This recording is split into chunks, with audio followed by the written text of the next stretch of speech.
627 देश कालर्थ युक्तानि रिक्तपोपाशमनि च हरन्ति समृतश्चित्तं गोविन्द विहितानि मे देश कालर्थ युक्तानि रिक्तपोपाशमनि च हरन्ति समृतश्चित्तं गोविन्द विहितानि मे देश कालर्थ युक्तानि रिक्तपोपाशमनि च हरन्ति समृतश्चित्तं गोविन्द विहितानि मे। आस्था श्लोका पढ़ो।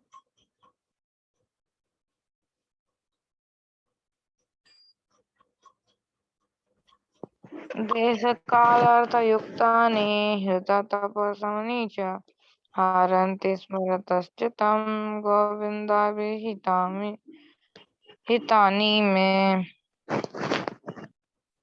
हाँ, नेक्स्ट पूजा माता जी पढ़ी। देशकालरथयुक्तानि हृततपोपाशमानि च हृतानि समरस्तचित्तं गोविन्द विहितानि मे।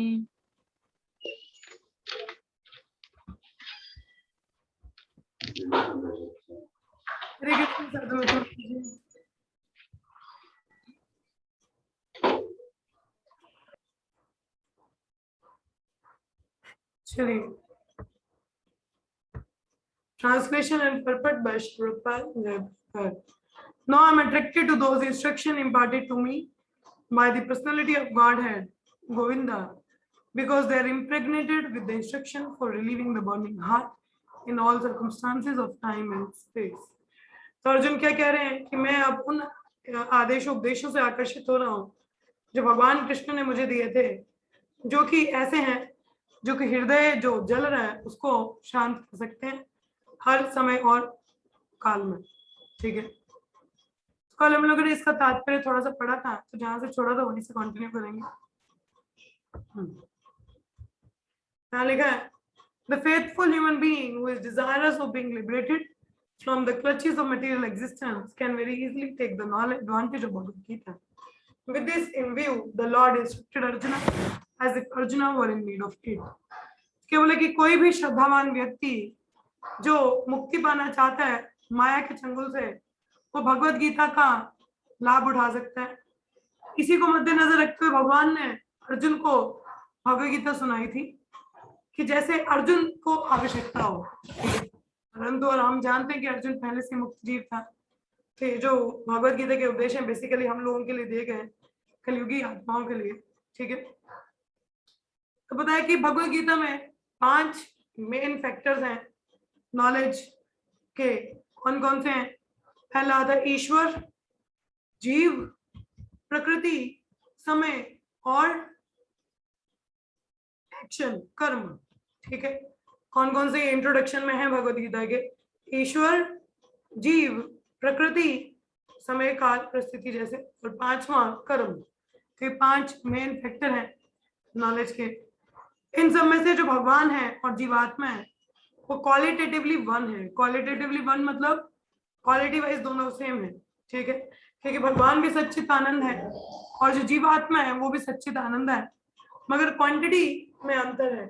जैसे समुद्र और समुद्र की बूंद, अगर हम उनको कंपेयर करें, समुद्र भी नमकीन है और समुद्र की बूंद भी नमकीन है, मगर क्या समुद्र की बूंद को आप समुद्र कह सकते हो? नहीं, क्योंकि वह क्वालिटी वाइज बहुत छोटा है, उसी प्रकार क्वांटिटी वाइज बहुत छोटा है। उसी प्रकार से हम भगवान के अंश हैं मगर क्वांटिटी वाइज बहुत ही कम है। ठीक है, दो हम लोगों का जो नेचर है वो भी भगवान जैसे है। ठीक है, the difference between the two has analysed, जैसे हमने बोला कि एक अंश और कंप्लीट में क्या अंतर है वो हमने बताया। ठीक है, nature is inert matter displaying the interaction of 3 different modes and eternal time and unlimited space. अब ये जो प्रकृति है, प्रकृति किन का इंटरेक्शन दिखाता है? 3 गुणों का, समय और स्पेस, अनलिमिटेड स्पेस। ये जो 3 चीजें, गुण, समय, काल, तो इनका आपस में जो इंटरेक्शन है, मेलजोल है, वो प्रकृति दर्शाती है। Activities of living being are different varieties of aptitude which can entrap or liberate the living being within and without material nature. ये काफी अच्छी स्टेटमेंट प्रभुपाद ने बताई कि जीवात्मा की जिस प्रकार के कार्य हैं वो उसको बांध भी सकते हैं और उसको मुक्त भी कर सकते हैं। अगर तो जीवात्मा के कार्य भगवान की सेवा की ओर है, हाँ, कृष्ण भावनामृत में, तो वो उसको इस भौतिक जगत से मुक्त करवा देगा। पर यदि उसके कार्य इंद्र तृप्ति की ओर है, हाँ, और इंद्रिय भोग करने का है, तो वो उसको इस भौतिक जगत में और बांधता है। ठीक है, तो ये जीव आत्मा पे निर्भर करता है। तभी कहा जाता है ना, जीव आत्मा जो होती है वो मार्जिनल पोटेंसी है, मतलब बीच की है। ठीक है तो वो सुपीरियर नेचर की। अब जीव आत्मा, उसका नेचर तो कैसे भगवान जैसा है ना, सच्चिदानंद, तो सुपीरियर है, मतलब उच्च कोटि का है।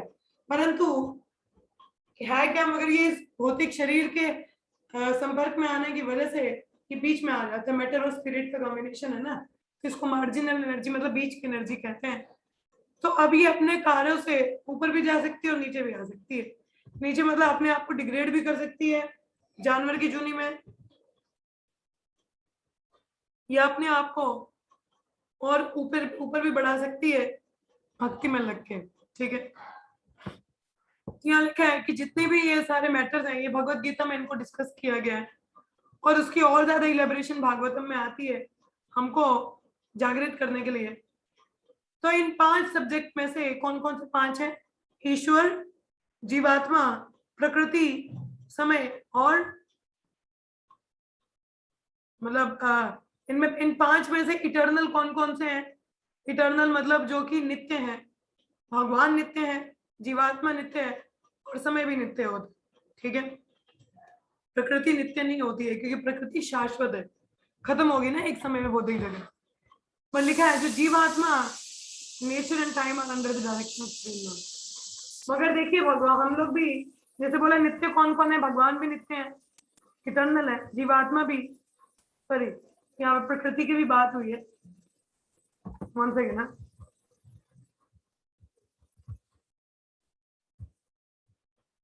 जैसे 5 बताए गए थे हमारे पास, ईश्वर, जीव, प्रकृति और समय और कर्म। ठीक है, तो इसने बोला है कर्म मतलब एक्शन जो हम लोग कार्य करते हैं उस समय। तो इन्होंने बोला कि जो नित्य है वो है परमेश्वर, जीवात्मा, प्रकृति और समय। ठीक है, मगर बाकी ये जो 3 है, जीवात्मा, प्रकृति और समय, ये भगवान की डायरेक्शन में चलते हैं। भगवान कहते हैं ना, माम क्या है, मैं अध्यक्षेण प्रकृति सुयते सचराचरम, कि प्रकृति मेरी डायरेक्शन में चलती है, मतलब मेरी अंडर डायरेक्शन में करती है, तो जीवात्मा में। ठीक है, क्योंकि भगवान कंप्लीटली स्वतंत्र है, बाकी कोई भी चीज स्वतंत्र नहीं है, वो भगवान पर निर्भर है। ठीक है, सुप्रीम लॉर्ड, अब जैसे बोला जाता है कि भगवान सुप्रीम कंट्रोलर है, सबको कंट्रोल करने वाले। तो जो भौतिक कार्य हैं जीवात्मा के इस बिगिनिंगलेस। अब देखिए हमारे जो कार्यकलाप हैं उनकी शुरुआत कहाँ से, हमारे कर्म की शुरुआत होती है हमें नहीं पता। हमारे कौन से कर्मा कब स्टार्ट हुए, क्या उनका रिजल्ट हम भोग रहे हैं, हमें कुछ नहीं पता कि कब इसकी शुरुआत हुई होगी। तो इसलिए इसको बिगिनिंगलेस कहा गया कि इसका कोई शुरुआत नहीं है। ठीक है, मगर इन कार्यों को खत्म किया जा सकता है। भौतिक ये जो कार्यकलाप हमारे कर्म हैं इनको खत्म किया जा सकता है। कैसे? उनको आध्यात्मिक बना के। आध्यात्मिक कैसे बनाएंगे? उसको भगवान के कोई भी कार्य है सिर्फ भगवान के लिए करके। ठीक है, हम जैसे पढ़ाई है भगवान के लिए करें, पैसे कमाने भगवान को दान में दे, मतलब उनको दान में क्या देना है, मतलब उनकी सेवा में लगाए, इस प्रकार से। ठीक है, जो दोनों भगवान और जीवात्मा दोनों की इंद्रियां हैं, ठीक है, both have the sense of identification of being conscious as living force। दोनों में क्या है, दोनों जैसे बोला कि मतलब जीवात्मा तो नहीं मगर सच्चित आनंद है, दोनों का क्या है, सुपीरियर नेचर स्पिरिट है, मगर भगवान सुप्रीम स्पिरिट है और हम लोग सिर्फ स्पिरिट है। ठीक है,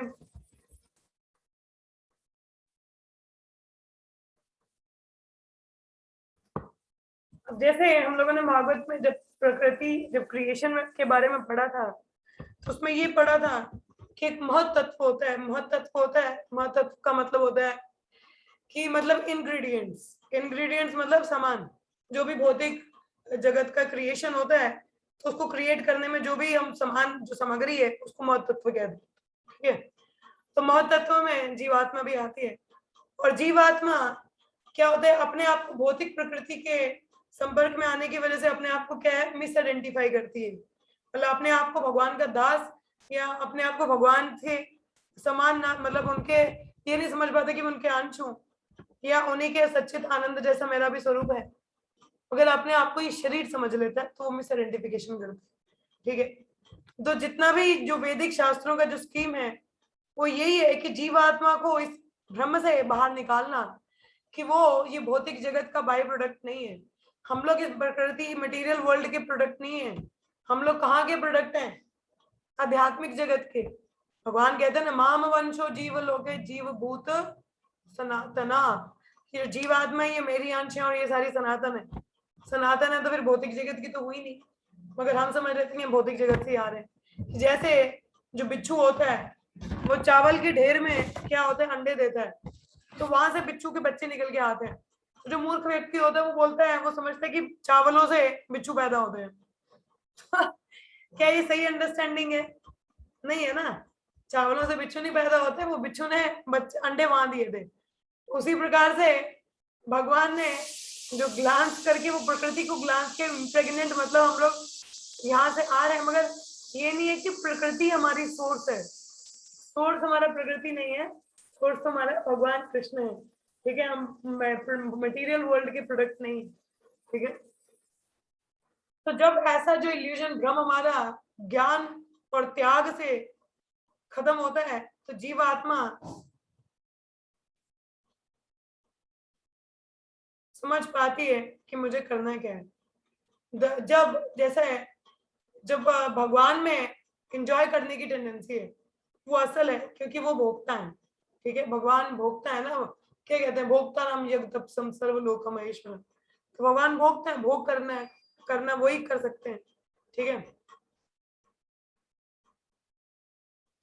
मगर जब यही चीज हम लोगों में आ जाती है, भोग करने की प्रवृत्ति, तो वो गलत है। वो हमको इस भौतिक जगत में बांध देती है। ठीक है, और हम लोग भोग कर भी नहीं सकते, हम भोक्ता नहीं बन सकते। हाँ, हम लोग भोक्ता नहीं बन सकते, हम भोग की वस्तु हैं, मगर भोक्ता नहीं बन सकते जो एंजॉय करें। We are to be enjoyed, not to be the enjoyer. हम लोग इंजॉयर नहीं है, मगर हमें इंजॉय किया जाता है। हाँ, हम भौतिक जगत में आके समझ लेते हैं कि हम इंजॉय करेंगे, मगर हमें प्रकृति इंजॉय कर रही होती है। 3 गुण हम पे हावी रहते हैं, हम इंजॉय कर रही होती है, हम सफर कर रहे होते हैं, माया हमें इंजॉय कर रही होती है। हाँ, हम एंजॉय नहीं कर रहे होते, तो हमारी ये इच्छा पूरी नहीं होती।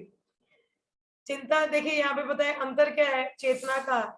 ठीक है, कि भगवान और जीवात्मा में अंतर क्या है, कि भगवान तो मतलब है ही भोगता ना, वो तो कंट्रोलर है, तो वो एंजॉय भी करें तो वो तो उनका है ही, क्योंकि सब कुछ उन्हीं का ही है। मगर हम जो है वो फॉल्स आइडेंटिफिकेशन है। हम लोग क्या सफर करते हैं, कहते अगर हम माया को एंजॉय करने का प्रयास करेंगे तो मतलब कहीं माया के दास बनना पड़ेगा। एंजॉय नहीं, दो और दास एंजॉय नहीं करता, तो दास को तो सेवा करनी पड़ती है। और माया की सेवा करेंगे तो माया बहुत क्रूअल मास्टर है, लाते मारती है फिर। जीवात्मा और भगवान में अंतर कुछ नहीं है, अंतर सिर्फ इतना ही है कि हम अपने आप को भगवान से भिन्न समझते हैं और अपने आप को इस भौतिक जगत का प्रोडक्ट समझते हैं। ये अंतर है। भगवान तो जानते हैं कि वो इस जगत के नहीं है। ठीक है, जीवात्मा भी इस जगत की नहीं है। और क्वालिटी क्वांटिटी में भी डिफरेंस है, जैसे मैंने बोला कि जैसे समुद्र और समुद्र की बोल। Living being is therefore eternally one and different simultaneously. The whole instruction Bhagavad Gita stands on this principle. तो जैसे ये बोला गया है कि शायद आपको फिलॉसफी पता हो, अचिंत भेद भेद तत्व, कि मतलब हम भगवान के समान भी हैं और उनसे भिन्न भी हैं। ठीक है, समान जैसे मैंने बोला कि वो भी सच्चिदानंद है, हम भी सच्चिदानंद है। अंतर आता है क्वांटिटी में, कि हम लोग क्वांटिटी वाइज बहुत छोटे हैं भगवान से। ठीक है, जैसे भगवद गीता बताती है कि भगवान और जीवात्मा दोनों सनातन है। ठीक है, और जो भगवान का धाम है वो इस भौतिक जगत से बहुत परे है, जो वो भी सनातन है। मगर जीवात्मा को भी इनवाइट करते हैं भगवान, भाई आ जाओ भगवत धाम। हाँ, और वो प्रोसेस भी भगवान ने पूरा बताया भगवत गीता में। और ये जो धर्म हम पालन करते हैं जिस प्रोसेस को फॉलो करके हम भगवान के धाम जाते हैं उसको सनातन धर्म कहते हैं। और धर्म क्या होता है? जो परिवर्तित नहीं होता। ठीक है, अब जैसे चीनी का धर्म क्या है? मीठा होना, है ना। पानी का धर्म क्या है? बहते रहना, मतलब लिक्विडिटी। पानी का धर्म कोई सॉलिड नहीं है। ठीक है, अब जैसे एक बार प्रपात जा रहे थे तो वो ठंडे इलाके में थे, तो मॉर्निंग वॉक पे थे, तो वहां पे बर्फ की ना बड़ी बड़ी सिल्लियां थी, मतलब बड़ी बड़ी सिल्लियां थी। तो प्रपात के पास उनकी छड़ी थी, उस छड़ी से प्रपात बर्फ के ऊपर मार रहे थे, माया माया माया। तो प्रपात के शिष्य बोलने लगे, प्रपात कहाँ है माया? प्रभा यहाँ तो दूर दूर तक लोग नहीं दिखते, आप माया की बात कर रहे हो। मतलब बर्फीला इलाका, तो बर्फीले इलाके में कहाँ लोग दिखते? तो प्रपात बोलते हैं, माया मतलब ये बर्फ माया, कि मतलब अब जो पानी है, अब अगर उसको हम लोग ठंडे टेम्परेचर में रखें तो बर्फ बन जाता है ना। किसी अगर एक परिस्थिति में उसको रखा जाए तो वो ठंडा हो जाता है, मतलब बर्फ बन जाता है। मगर ये पानी का स्वभाव नहीं है, पानी का नेचुरल स्वभाव नहीं है ना, ये कंडीशनिंग है। ये कंडीशन क्या होती है कि किसी एक परिस्थिति के अनुसार ढलना। ठीक है, तो परिस्थिति के अनुसार पानी बर्फ बन जाता है। तो उसी प्रकार से जीवात्मा स्वाभाविक तौर पे भगवान की दास है, हाँ, नित्य है, शाश्वत है, तो भगवान की दास है, ये उसका स्वभाव है, नेचुरल स्वभाव है। परंतु प्रकृति के संपर्क में आने से क्या हो जाता है? वो खुद को मास्टर समझता है, खुद को राजा समझता है, हाँ, उसमें कंडीशन, और अपने आप को भगवान से भिन्न समझता है। तो ये माया है। माया का मतलब क्या होता है अंग्रेजी में? Illusion. Maya that which is not, मतलब जो नहीं है, जो चीज नहीं है उसको मानना, वो माया है। ठीक है, अब हम बोले कि हम ये शरीर है, तो हम है क्या? नहीं, तो ये माया है। ठीक है, तो ये प्रभाव बता रहे हैं इसको। तो भगवत गीता में इसकी जानकारी दी जाती है कि हम ये भौतिक शरीर नहीं है, और इसका प्रोसेस भी बताया गया है कि मुक्त कैसे होना है। डिफरेंट डिफरेंट स्टेजेस बताई, कर्म क्या, कर्म योग के बारे में बताया गया, ज्ञान योग, फिर भक्ति के बारे में बताया गया है। ठीक है, और भक्ति सर्वोत्तम पद्धति बताई गई है इस भौतिक जगह से निकलने के लिए।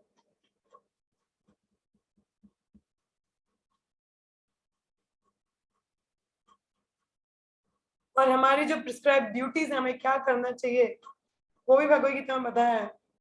और प्रिस्क्राइब ड्यूटीज हमारी क्या है? भगवान की सेवा करना। जब उससे ज्ञान, उसमें कार्य करते हैं, तो हमारा जो मन है वो शुद्ध होता है, पाप मुक्त होता है, और सही ज्ञान में सिचुएट होके हम लोग क्या है, इस भौतिक जगत से निकल सकते हैं। मगर जब तक कि व्यक्ति, क्या बोला है, जब तक कि व्यक्ति इन प्रॉब्लम, जो हमारे जीवन की प्रॉब्लम्स हैं, इनका सोल्यूशन ढूंढने में लगाता है और सिर्फ ज्ञान के स्तर पर कार्य करता है, तो उसको ज्ञानी कहते हैं। ज्ञानी क्या होता है? भगवान की भक्ति में नहीं होता, सिर्फ ज्ञान के प्लेटफॉर्म पे, मन के प्लेटफॉर्म पे जानने का प्रयास करता है, उसको ज्ञानी कहते हैं। रियलाइज नहीं होता वो, चलो ठीक है। मगर रियलाइजेशन असल में हमें कब आती है? जब हम भगवान की सेवा में लगते हैं। ठीक है, जितना ज्यादा हम भगवान की सेवा में लगते हैं, उतना ही ज्यादा जो हम पढ़ते हैं हमें रियलाइजेशन उसका होता है। रियलाइजेशन का मतलब होता है जो सत्य है उसको मान लेना। रियलाइजेशन का मतलब क्या है? जो रियलिटी है उसको मान लेना, वो रियलाइजेशन है। ठीक है, अब जैसे हम लोग पढ़ते हैं, हम ये शरीर नहीं आत्मा है, हम सब जानते हैं, इसको कहते हैं ज्ञान। क्या हमको इसका रियलाइजेशन है? हाँ, मतलब हम लोग सच में इसको, रियलिटी को माना हुआ है हमने? अगर माना होता तो हम उस स्तर पर कार्य करते, पर क्या हम उस स्तर पर कार्य कर रहे हैं? नहीं। फिर ये ज्ञान प्लेटफॉर्म ही है, हमें सिर्फ ज्ञान ही है इस बारे में। हम सिर्फ बोलते हैं हाँ हम ये शरीर नहीं, हम आत्मा है, मगर हमें रियलाइजेशन नहीं है। और रियलाइजेशन कब आएगी? जब हम ज्यादा से ज्यादा अपने आप को भगवान की सेवा में लगाएंगे, तो हम समझ पाएंगे कि मैं भगवान का दास हूँ, जो मेरा स्वाभाविक स्वरूप है। तो उसको जब हम समझ पाते हैं, उसको रियलाइजेशन कहते हैं, रियलाइज नॉलेज। ठीक है, तो वो कैसे आती है? भक्ति में लग के। तो जो भगवत गीता है, वो जो हमारे मनुष्य, हमारे जो जीवन की असल प्रॉब्लम्स हैं, उन्हीं के बारे में बताता है।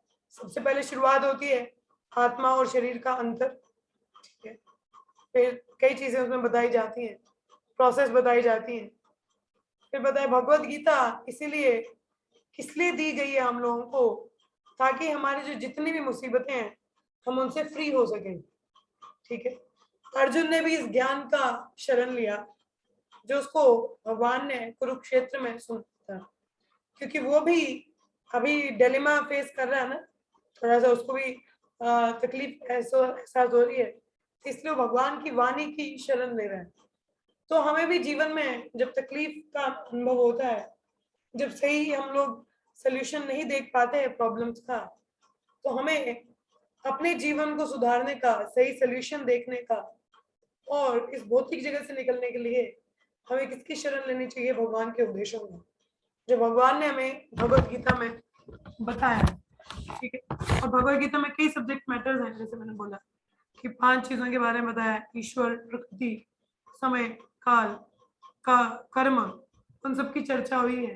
फिर जीव आत्मा क्या है, भगवान क्या है, हमारा संबंध क्या है, ये सारी चीजें भगवत गीता में बताई गई है। अब कोई पढ़ेगा, उसको समझेगा, तभी उसको ज्ञान का समझ में आएगा, तभी वो अपने आप को भगवान की भक्ति में लगा पाएगा। देखिए, भगवत गीता ये भी बताती है कि भगवान है कौन एक्चुअल में। तो जब हमें भगवान की पोजीशन का पता चलता है, तो हमें अल्टीमेटली अपनी पोजीशन के बारे में भी पता चलता है। ठीक है, जब हम ये समझ लेते हैं कि भगवान ही सुप्रीम है, उनसे बढ़कर कोई है नहीं, तो हमें ये समझ में आता है इसका मतलब मैं उनका दास हूँ। जब ये समझ में आ जाए, फिर हमें समझ में आ जाता है कि मुझे करना क्या है। दास का मतलब होता है मास्टर का, मालिक का सेवा करना। बस इतनी सी बात समझ में आ जाए, हमारा जीवन सुधर जाएगा। हाँ, then we can come out of all problems, हमारे सारे प्रॉब्लम्स सॉल्व हो जाएंगे। सूत उवाच इवं चिन्तयतो जिष्णो कृष्णपादाशरोरुहं सुहृदेनाति गधेना संतशित विमला मते। सूत गोस्वामी अब क्या कह रहे हैं, इस तरीके से अर्जुन के पूरी तरह से अब्जॉर्व था, मतलब बहुत गहरी सोच में था, भगवान के उपदेशों पे मनन कर रहा था, जो भगवान ने उसको ये ज्ञान दिया था। क्योंकि भगवान ने अर्जुन को क्यों सुनाया? क्योंकि अर्जुन भगवान का मित्र था। ठीक है, तो इस प्रकार से अर्जुन जो है वो भगवान के चरण कमलों का मनन कर रहा है, और अपना जो मन है अब क्या है, शांत हो रहा है। जो भौतिक उसको मटेरियल कंटेमिनेशन वो फेस कर रहा था, अब क्या वो शांत अनुभव कर रहा है मन में।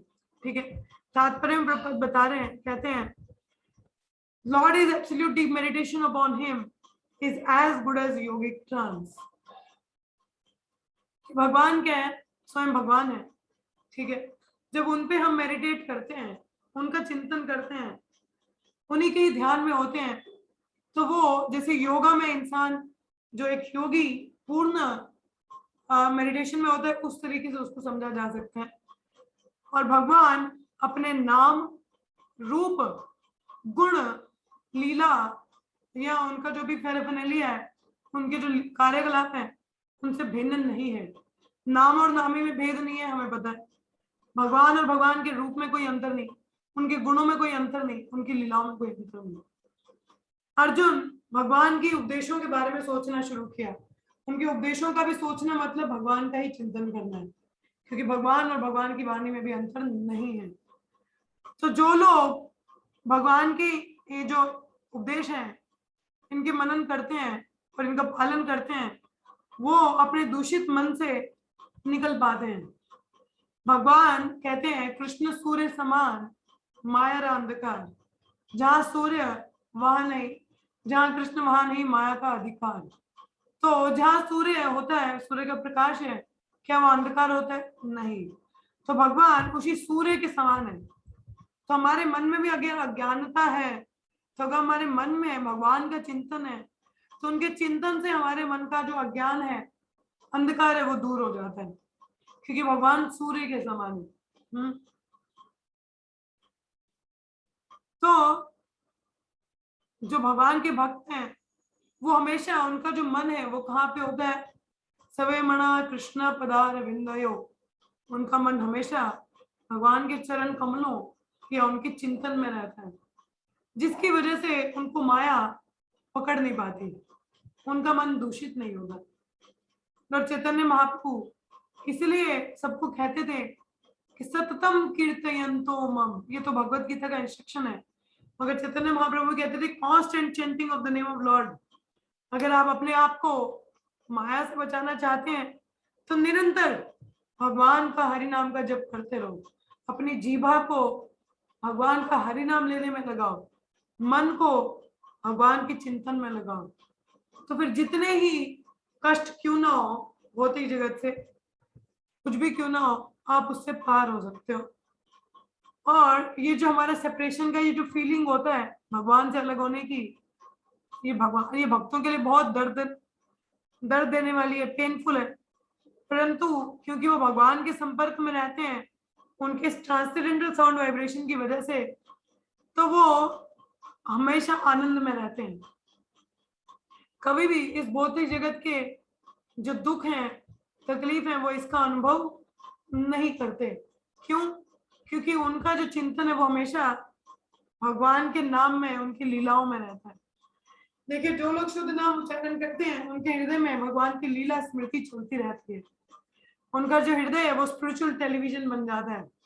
टेलीविजन क्या है? जहाँ पे लीलाएं, जहाँ पे कुछ टीवी सीरियल, कुछ नाटक चलता है, तो जो भक्त जो शुद्ध नाम लेता है उसके हृदय में भी भगवान की लीलाएं चलती रहती हैं, वो निरंतर भगवान की लीलाओं को देख पाता है, हाँ, उनका अनुभव कर पाता है। तो वो बेशक भगवान से वो दूर है, परंतु उसका जो चिंतन है, जो जप है, उसको भगवान से जोड़ता है और वो आनंद का अनुभव हर क्षण करता है। तो यदि हमें भी भगवान का उनको अनुभव करना है, चिंतन करना है, जैसे प्रभात की एक शिष्या थी माता जी, उन्होंने प्रभात को पूछा, प्रभात जप करते हुए क्या सोचना चाहिए, क्या करना चाहिए? तो प्रभात ने बोला, just feel the presence of Krishna. कि प्रभात ने कहा, भगवान कृष्ण की उपस्थिति को अनुभव करो। जब जप कर रहे हो तो भगवान की उपस्थिति का अनुभव करो। कहने का अर्थ ये है, प्रभात कहना चाहते हैं कि जब आप हरि नाम जप करते हो तो भगवान स्वयं वहां पे प्रस्तुत हैं, जस्ट उसको अनुभव करो, कुछ और सोच विचार करने की आवश्यकता ही नहीं। और प्रभात तो कहते हैं कि लोग कहते हैं कि मन में विचार आते हैं, तो प्रभात कहते हैं जप करते हुए मन का तो कोई कार्य ही नहीं है, मुख से बोलना है, कान से सुनना है, तो मन का क्या फंक्शन है? मन का कोई फंक्शन है इसमें? नहीं, सिर्फ बोलना है और सुनना है। तो इसको अगर हम इतना सा ये एक्टिविटी कर पाए तो हम शुद्ध नाम जप कर पाएंगे। और शुद्ध नाम जप करने से हमारे जितने भी भौतिक कल्मश हैं अपने आप निकल जाते हैं। जो हमारे मन में कई बार एंजाइटी होती है, कई बार इधर उधर के विचार आते हैं, सब चले जाते हैं जब हमारा चिंतन भगवान के हरि नाम में होता है। तो इसको ध्यान पूर्वक करना है, अच्छे से चिंतन करते हुए करना है। और भगवान अपनी, जैसे मैंने बोला, जीवा को हरि नाम जप करने में लगाना है और मन को भगवान की चिंतन में, उनकी लीलाओं का चिंतन करना है। जो भी हम पढ़ते हैं, सुनते हैं, उस पर मनन करना है। कहते हैं अभ्यास योग युक्ता नाम। तो ये सब कैसे होगा? अभ्यास करने से। हम जितना अभ्यास करेंगे उतना हमें शुद्धता आती है। अभ्यास करना मतलब बार बार जप करने का प्रयास करना, बार बार मुंह जीवा से हरे कृष्ण महामंत्र निकालने का प्रयास करना। प्रैक्टिस करने से फिर मनन, कंटेम्पलेशन आता है। कंटेम्पलेशन मतलब मनन करते हैं, चिंतन करते हैं। तो मनन और चिंतन करने से अपने आप लीला स्मृति होती है। जब हृदय शुद्ध हो जाता है तो अपने आप भगवान की लीला स्मृति हमारे मन में आती है बाय डिफॉल्ट। मगर उसके लिए पहले हमें अभ्यास करना चाहिए भगवान का हर समय चिंतन और जप करने का, ठीक है? तभी अधिक से अधिक जप करने का प्रयास करें। अगर जब माला लेके नहीं भी कर पाते हैं तो मुख से तो हमेशा हरे कृष्ण महामंत्र निकलते रहना चाहिए, ठीक है? यही चीज हमें भौतिक जगत के कलमोशों से बचाएगी और हमारे मन को शुद्ध करेगी। और जितनी जल्दी हम शुद्ध होंगे उतनी जल्दी हम क्वालिफाई हो पाएंगे भगवत धाम जाने के लिए, ठीक है? तो आज के लिए इतना ही। तो आप में से, और हमें निरंतर भगवत गीता भागवत का अध्ययन करना है, ठीक है? भगवान के उपदेशों का अध्ययन करना है, उनमें भगवान की वाणी और भगवान में कोई अंतर नहीं है। तो अगर यदि भगवान की वाणी को भी पढ़ते हैं, सुनते हैं, तो भगवान का संग कर रहे हैं। तो जितना ज्यादा भगवान का संग होगा उतना ज्यादा ही हमारा मन जो है वो शुद्ध और पवित्र बनेगा। जैसे मेरे गुरु महाराज से किसी ने एक बार सवाल पूछा था, किसी भक्त ने, कि हमारा मन तो इतना दूषित है, क्या करें? तो गुरु महाराज ने कहा था कि उसको किसी शुद्ध पे मनन करो, कोई जो शुद्ध है उस पे क्या है मेडिटेट करो। सबसे ज्यादा अगर शुद्ध है तो वो कौन है? भगवान कृष्ण। भगवान कृष्ण पे हम चिंतन करेंगे, अपने आप मन शुद्ध, अंधकार चला जाएगा, क्योंकि भगवान कृष्ण सूर्य के समान है। ठीक है, तो यहाँ पे विराम लेते हैं। आप में से किसी को कोई प्रश्न हो या कुछ ना समझ में आया हो आज की क्लास से तो आप पूछ सकते हैं। हरे कृष्ण। यस, किसी को कुछ कहना है? 7 मिनट है हमारे पास। हरे कृष्णा माता जी। हाँ जी, आज तक मतलब मुझे सिर्फ एक ही सॉन्ग याद आ रहा था, कभी हवे से दिन अमार। I was just remembering that song. Yes, माता जी कह रहे हैं एक जो भजन है, कबे हबे बोल से देना when will the day be mine, अपराधा गुची शुद्ध नामे रुचि, कबे हमें बोले हृदय संचारा, when my offense is ceasing, taste for the name increasing, when will my heart। बोलो, कहने का ये जो भजन है इसको भक्ति विनोद ठाकुर जी ने गाया है। इसमें भक्ति विनोद ठाकुर कहते हैं कब मेरा वो दिन आएगा जब मैं भगवान का शुद्ध नाम ले पाऊंगा। मैं उसका आपको पढ़ के सुना देती हूँ।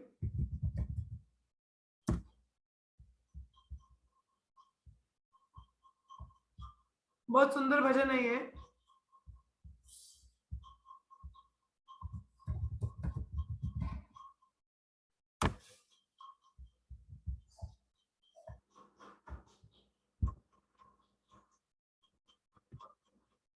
गाया है इसमें, कबे हबे बोले से दिन अमार, अपराध गुची शुद्ध नाम रुचि, कि मेरे अपराध जो खत्म हो जाएंगे और मैं शुद्ध नाम ले पाऊंगा। और मेरे हृदय में ठाकुर यहाँ पे कह रहे हैं कि कब वो दिन मेरा होगा जब मैं एक आनंद का अनुभव कर पाऊं, जब मेरे सारे जो अपराध हैं वो खत्म हो जाएं और मैं शुद्ध नाम रुचि में मेरा क्या, मैं शुद्ध नाम जप कर पाऊं। तो ये when will I taste the essence of the holy name, feeling myself to be lower than grass। तो ये भक्ति विनोद ठाकुर कहने कि ऐसा मेरा दिन कब आएगा जब मैं शुद्ध नाम उच्चारण कर पाऊं, हाँ वो आनंद का अनुभव कर पाऊं। तो वो तो तभी होगा जब हम करेंगे। वो तो भक्ति विनोद ठाकुर है, उनका तो शुद्ध नाम, उनका नाम जब पता कैसा होता था। एक बार एक बूढ़ा व्यक्ति बहुत जप कर रहा था, जप नहीं कर रहा था बेसिकली, तो वो एक छोटे बच्चे को मतलब ऐसे पुकार रहा था, तो मानो एक बड़ा उसको जोर जोर से आवाजें लगा रहा है। तो एक भक्त वहां से जा रहे थे, तो वहां आए तो उन्होंने देखा कि ये बूढ़ा व्यक्ति किसी को बुला रहा है। तो जाके देखा तो बूढ़े व्यक्ति कौन थे? भक्ति विनोद ठाकुर। और वो क्या कर रहे थे? जप कर। उनका जप इतना इंटेंस था, ऐसा लग रहा था जैसे भगवान कृष्ण को पुकार रहे होते हैं। ये जप था उनका। और हमारा जप क्या होता है? किश किश नाम नाम, किश किश नाम नाम। किशमिश नहीं करना है। हरे कृष्ण कृष्ण कृष्ण हरे हरे, हरे राम राम राम हरे हरे। तो शुद्ध नाम लेने का, उच्चारण करने का प्रयास करना है, ठीक है, फुल चेतना से। तो ये करना है, किश किश नाम नाम नहीं करना, तो नहीं तो किशमिश हो जाएगा। ठीक है, तो रोना है तो इस प्रकार से हमें जप करना है। ठीक है, thank you Aastha for sharing. मुझे ये भजन बहुत पसंद है भक्ति विनोद ठाकुर का। संडे को हम लोग इसी भजन को चर्चा करें। ठीक है, हाँ जी साधुमती माता जी, आप कुछ कहना चाहते हैं? कह रहे हो माता जी? हरे कृष्ण। कुछ नहीं कह रहे, कुछ नहीं कह रहे तो कोई बात नहीं। ठीक है, फिर यहीं पे विराम लेते हैं हम लोग। 3 बार हरे कृष्ण महामंत्र का उच्चारण करेंगे और प्रयास करना है शुद्ध नाम लेने का, भगवान का नाम जब अच्छे से करने का।